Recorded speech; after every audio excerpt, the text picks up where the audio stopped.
আছেন হাত দেখান তো, দুই হাত আল্লাহকে দেখিয়ে দেন, জোরে বলেন ইনশাআল্লাহ।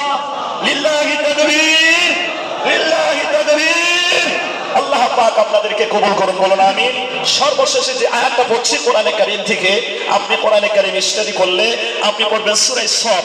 এটা হলো সূরা সফের 4 নাম্বার আয়াত। জি আলহামদুলিল্লাহ, একজন মহিলা মানুষ 500 টাকা দান করেছেন।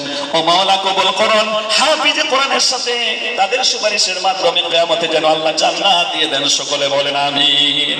আসুন, আর আমি কথা লম্বা করছি না, আগে দয়া করে একটু টাকা আপনারা এই মাদ্রাসার জন্য বরাদ্দ করেন, তারপরে পরবর্তী আলোচনা আমি করব।